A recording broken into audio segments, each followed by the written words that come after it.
Disorders. पिछले lecture में हमने देखा था कि पिट्यूटरी के हार्मोन्स के हाइपर सिक्रीशन की वजह से कौन से रोग होते हैं। इस लेक्चर में हम देखेंगे कि पिट्यूटरी के हाइपो सिक्रीशन होने की वजह से, यानी पिट्यूटरी के हार्मोन्स यदि आवश्यकता से कम मात्रा में सिक्रीट किए जाते हैं तो कौन से रोग वो शरीर में उत्पन्न करते हैं। सबसे पहला जो रोग है उसके हम ड्वार्फिज्म कहते हैं। ये बच्चों में पाया जाने वाला रोग है जो कि कैरेक्टराइज है स्टंटेड ग्रोथ से, यानी जिसमें शारीरिक वृद्धि नहीं होती है और ऐसे जो बच्चे हैं वो बौने रह जाते हैं। इस ड्वार्फिज्म के कई कारण हो सकते हैं। उनमें से एक कारण है क्रोमोफोब सेल्स का ट्यूमर होना। ये नॉन फंक्शनिंग ट्यूमर है, लेकिन ये पिट्यूटरी के ग्रोथ हार्मोन बनाने वाली कोशिकाओं को नष्ट कर देता है। इस वजह से ग्रोथ हार्मोन का सिक्रीशन पिट्यूटरी से नहीं हो पाता है। पिट्यूटरी से ग्रोथ हार्मोन यदि नहीं सिक्रीट हो रहा है या आवश्यकता से कम सिक्रीट हो रहा है तो वो अधिकांश केसेस में ड्वार्फिज्म के लिए रिस्पॉन्सिबल है। दूसरा रीज़न इसमें हो सकता है कि हाइपोथैलेमस से आने वाले जो ग्रोथ हार्मोन रिलीजिंग हार्मोन है, यानी जो ग्रोथ हार्मोन को पिट्यूटरी से रिलीज़ कराते हैं, वो रिलीजिंग हार्मोन की अगर डेफिशिएंसी है तो भी ड्वार्फिज्म हो सकता है। तीसरा कारण है सोमैटोमेडिन सी की डेफिशिएंसी। लिवर से बनने वाला ये पदार्थ यदि शरीर में कम है या इसकी डेफिशिएंसी है तो भी ड्वार्फिज्म पाया जाता है। Types of dwarfism. अब ड्वार्फिज्म के कई प्रकार हैं डिपेंडिंग ऑन द फैक्टर जिसकी वजह से वो हो रहा है। सबसे पहला जो नॉर्मली अकरिंग है वो है GH deficiency dwarfism. GH deficiency dwarfism यानी कि ग्रोथ हार्मोन की कमी से होने वाला ड्वार्फिज्म। यदि पिट्यूटरी से एसटीएच का सिक्रीशन नहीं हो रहा है या बहुत कम हो रहा है तो वो इस केस में आईजीएफ की भी डिक्लाइन कर देता है सिक्रीशन को, जो कि ग्रोथ के लिए रिस्पॉन्सिबल है। आईजीएफ यानी इंसुलिन लाइक ग्रोथ फैक्टर। तो इन दोनों के एसटीएच का सिक्रीशन कम होना और उसके रिजल्टेंट IGF-1 का भी सिक्रीशन कम होना, ये ग्रोथ हार्मोन डेफिशिएंसी ड्वार्फिज्म में आते हैं। सेकेंड कैटेगरी या सेकेंड टाइप है लेरॉन टाइप ऑफ ड्वार्फिज्म। ये कैरेक्टराइज है by deficiency of hepatic STH receptors. Growth hormone जो रिलीज होता है वो हिपैटिक सेल्स यानी कि यकृत की कोशिकाओं पर रिसीव किया जाता है अपने एसटीएच रिसेप्टर्स के द्वारा। अगर इन रिसेप्टर्स की डेफिशिएंसी है तो उस कारण से लिवर की कोशिकाएं इंसुलिन लाइक ग्रोथ फैक्टर का निर्माण नहीं कर पाएंगी, जहां की प्लाज्मा में एसटीएच की मात्रा अधिक है, लेकिन रिसेप्टर्स कम होने से वो प्रॉपरली आईजीएफ को रिलीज को स्टिमुलेट नहीं कर पा रही। तीसरा टाइप ड्वार्फिज्म का है पिग्मी टाइप ऑफ ड्वार्फिज्म। यहाँ एसटीएच देख लिया हमने, एसटीएच रिसेप्टर्स देख लिए। अब थर्ड में क्या हो रहा है कि IGF-1 जो इंसुलिन लाइक ग्रोथ फैक्टर 1 है उसका सिंथेसिस नहीं हो पा रहा है। उसके सिंथेसिस में यदि डिफेक्ट आ रहा है, एसटीएच भी है, रिसेप्टर्स भी हैं, लेकिन IGF-1 का सिक्रीशन या सिंथेसिस नहीं हो पा रहा है। फोर्थ टाइप है फ्रोलिक्स टाइप ऑफ ड्वार्फिज्म। ये ड्वार्फिज्म अकर होता है या इसका रीज़न है एडिनोहाइपोफाइसिस या अग्र पीयूष के टिश्यूज़ का डैमेज हो जाना।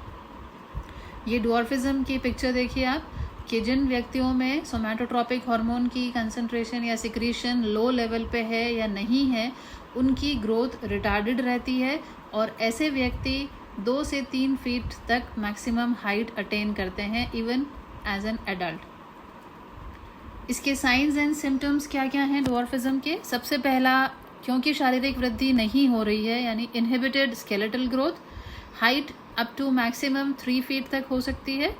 बॉडी प्रपोर्शंस डिफरेंट पार्ट्स के कि जो भी लिम्ब्स हैं और बॉडी है उनका प्रपोर्शन ऑलमोस्ट नॉर्मल रहता है, लेकिन हेड का जो साइज़ है वो थोड़ा लार्ज हो जाता है as compare to the body. Mental activity normal रहती है, किसी तरह का मानसिक विकार इनमें नहीं पाया जाता है, कोई मेंटल रिटार्डेशन नहीं है। रिप्रोडक्टिव फंक्शन भी नॉर्मल रहता है, ग्रोथ हार्मोन अगर सिर्फ डेफिशिएंट है तो। लेकिन यदि पैन हाइपोपिट्यूटरिज्म है तो फिर इन ड्वार्फ्स के अंदर या इन बोनों के अंदर प्यूबर्टी नहीं आएगी, क्योंकि पिट्यूटरी के जो दूसरे हार्मोन्स हैं, गोनाडोट्रोपिक हार्मोन जिनको हम कहते हैं, FSH है, LH है, प्रोलैक्टिन है, वो रिप्रोडक्टिव सिस्टम्स को डेवलप नहीं होने देंगे उनकी एब्सेंस में। पैन हाइपोपिट्यूटरिज्म क्या है? पैन हाइपोपिट्यूटरिज्म एक टर्म है जो यूज़ किया जाता है जब पिट्यूटरी के हार्मोन्स का टोटल लॉस होता है, यानी हाइपोफाइसियल हार्मोन, हाइपोफाइसिस यानी पिट्यूटरी, तो हाइपोफाइसियल हार्मोन सिक्रीशन का टोटल लॉस अगर होता है तो जितने भी हार्मोन्स पिट्यूटरी से आ रहे हैं उनका सिक्रीशन नहीं होता है। अब ये पैन हाइपोपिट्यूटरिज्म के कारण क्या हो सकते हैं? पहला कारण हो सकता है कॉन्जेनाइटल डिसफंक्शन। कॉन्जेनाइटल डिसफंक्शन यानी कि परिवर्धन के समय भ्रूण में यदि पिट्यूटरी का डेवलपमेंट नहीं हो सकता है, failure of pituitary to develop, कि उसका परिवर्धन के समय पिट्यूटरी बना ही नहीं, या फिर आने वाले जो एजेस है या लेटर स्टेजेस ऑफ लाइफ में पिट्यूटरी किसी भी वजह से डैमेज हुआ, चाहे एक्सीडेंट की वजह से, इंजरी की वजह से या बीमारी की वजह से, तो पिट्यूटरी के हार्मोन्स जो हैं वो स्रावित नहीं होंगे और ये कंडीशन पैन हाइपोपिट्यूटरिज्म कहलाएगी। नेक्स्ट जो डिजीज़ या डिसऑर्डर है वो है एक्रोमाइक्रिया। जैसे हमने हाइपर सिक्रीशन में देखा था कि जाइगैंटिज्म आता है जब चाइल्डहुड में हार्मोन का सिक्रीशन अधिक होता है, और एक्रोमेगाली होती है जब एडल्टहुड में ग्रोथ हार्मोन का सिक्रीशन अधिक होता है। यहाँ पर हाइपोसिक्रीशन में चाइल्डहुड में अगर ग्रोथ हार्मोन का सिक्रीशन कम है तो डॉर्फिज्म या बौनापन है, और अगर एडल्टहुड में हाइपोसिक्रीशन है ग्रोथ हार्मोन का तो वो एक्रोमाइक्रिया के अंतर्गत आता है। इस केस में जो फीचर्स होते हैं, क्योंकि एक नॉर्मल ग्रोथ और सब स्केलेटन डेवलप हो चुका है, तो मॉर्फोलॉजिकल फीचर्स में जो चेंजेस आते हैं वो क्या, बोन्स, फीट और फेस, इनकी जो बॉडी के अंदर तीनों बोन्स हुई, फीट हुए और फेस हुए, उसमें डेवलपमेंट रिटार्डेड हो जाता है। जो चेहरे की बोन्स हैं वहाँ पर रिजेस बनने शुरू हो जाते हैं, बालों का झड़ना शुरू हो जाता है, स्किन रिंकल्ड और ड्राई हो जाती है, और एडिपोसिटी कॉमन हो जाती है, यानी कि फैट डिपोजिशन जो है बॉडी पर वो ज़्यादा हो जाता है। फिजियोलॉजिकल फीचर्स में क्या होगा कि इनकी बेसल मेटाबॉलिक रेट लो हो जाएगी, मेटाबॉलिज्म स्लो हो जाएगा, कैल्शियम का जो लेवल रुधिर में है वो भी डिक्रीज़ हो जाएगा, और नाइट्रोजनस उत्पादों का शरीर में इकट्ठा होना शुरू हो जाएगा, और पॉलीयूरिया यानी excessive amount of urine secrete किया जाएगा। ऐसे जो इंडिविजुअल्स हैं वो साइकोलॉजिकल फीचर्स भी एग्जिबिट करते हैं, जिसमें मेंटल रिटार्डेशन है और इडियोटिक बिहेवियर है, मूर्खतापूर्ण व्यवहार भी वो प्रदर्शित करते हैं। सेक्सुअल फीचर्स भी यहाँ पर डिस्टर्ब होते हैं, गोनैड्स पर इनका प्रभाव आता है और सेक्सुअल फंक्शंस पर भी ये प्रभाव दिखाई देता है। अगला जो डिजीज़ है वो सिमंड्स डिजीज़ कहलाता है।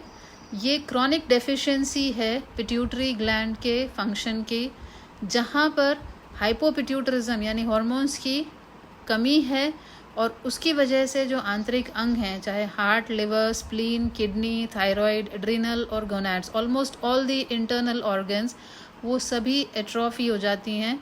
और अगर इस डिज़ीज़ का ट्रीटमेंट नहीं हुआ तो धीरे धीरे पेशियों को नुकसान पहुंचता है, इमैसिएशन होता है और व्यक्ति की मृत्यु भी हो सकती है। डायबिटीज़ इंसिपिडस, पश्च पीयूष से निकलने वाले हार्मोन, एंटी डायूरेटिक हार्मोन जिसको हम वैसोप्रेसिन भी कहते हैं, उसकी कम मात्रा यदि सिक्रीट की जा रही है तो उससे होने वाला रोग डायबिटीज़ इंसिपिडस कहलाता है। इस केस में शरीर से एक्सेस अमाउंट ऑफ वाटर का एक्सक्रीशन होता है यूरिन के द्वारा। क्योंकि ADH यानी एंटी डायूरेटिक, वो हार्मोन जो डायूरेसिस को रोकता है, यानी शरीर से जल की हानि को रोकता है, उसका सिक्रीशन कम हो रहा है।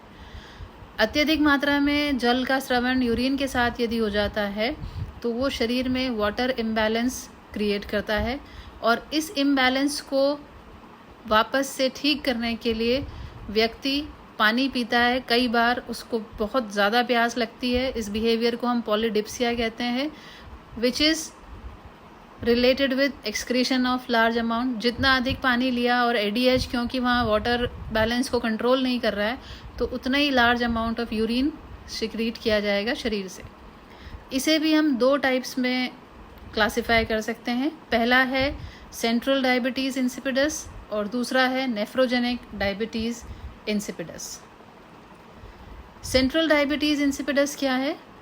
पिट्यूटरी में जो पोस्टीरियर पार्ट है पिट्यूटरी का, उसके हॉर्मोन्स हाइपोथैलेमस के सुप्राऑप्टिक और पैरावेंट्रिकुलर न्यूक्लियाई बना के और फिर हाइपोथैलेमो हाइपोफाइसियल ट्रैक्ट से पोस्टीरियर पिट्यूटरी में संग्रहण के लिए भेजते हैं। तो यदि इन हार्मोन को बनाने वाले दोनों सुप्राऑप्टिक या पैरावेंट्रिकुलर न्यूक्लियाई डीजेनरेट हो जाते हैं या नष्ट हो जाते हैं, या फिर इनके इस ट्रैक्ट में हाइपोथैलेमो हाइपोफाइसियल ट्रैक्ट में किसी तरह की इंजरी होती है, तो इस वजह से यदि पोस्टीरियर पिट्यूटरी के हार्मोन्स नहीं बन पा रहे हैं तो सेंट्रल डायबिटीज़ इंसिपिडस कहलाएगा। सेकेंड कैटेगरी या क्लास है nephrogenic diabetes insipidus. Nephrogenic word nephrons या किडनीज या रीनल से रिलेटेड है।